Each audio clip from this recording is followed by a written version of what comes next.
당시 누구보다도 최고의 스펙을 자랑하는 인물이었습니다.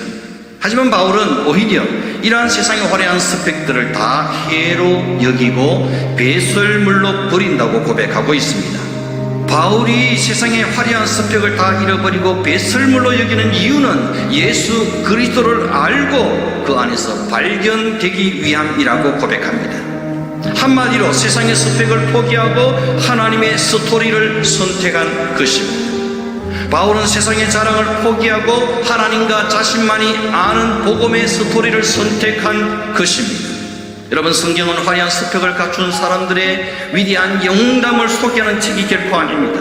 오히려 성경은 가장 연약하고 나약하고 부족한 인생들의 믿음의 스토리를 담고 있습니다. 여러분, 하나님과 나만이 아는 믿음의 스토리만 있다면 우리는 그 어떤 것도 이겨낼 수 있습니다. 견뎌낼 수 있습니다. 참을 수 있습니다. 이 하나님의 스토리로 세상을 넉넉히 이기고 승리할 줄 믿습니다.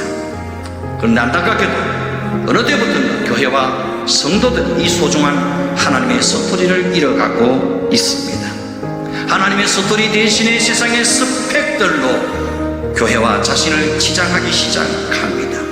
교회는 어느 때부터인가 화려한 건물이라는 스펙을 갖추었습니다. 잘나고 똑똑한 엘리트 교인이라는 스펙도 갖추었습니다. 남부럽지 않을 재정이라는 스펙도 갖추었습니다. 빈틈없는 조직과 프로그램이라는 스펙도 갖추었습니다.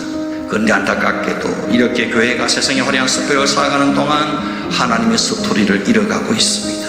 교회만이 가지고 있는 복음의 스토리, 교회만이 가지고 있는 믿음의 스토리, 기도의 스토리, 사랑의 스토리, 헌신의 스토리, 눈물의 스토리, 희생의 스토리, 세상과 열방을 정복하는 선교의 스토리를 잃어가고 있습니다. 세상의 스펙을 교회의 자랑으로 삼는 사이에 교회는 점점 복음의 능력을 잃어가고 기도의 능력을 상실하고 말씀은 약화되어져가고 성령의 역사는 희귀한 교회가 되고 말았습니다. 급기야 선교의 열정마저 식어진 교회로 전락하고 있습니다. 여러분, 교회는 다시 복음으로 돌아가야 합니다. 성경이 요구하는 교회로 돌아가야 합니다.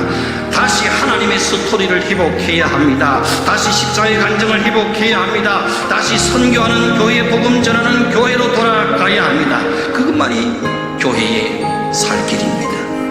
이 마지막 시대, 마지막 이수의 증인된 교회는 하나님의 스토리로 다시 무장해야 합니다. 세상이 알 수도 없고 세상이 흉내낼 수도 없는 복음, 십자가로 무장해야 합니다.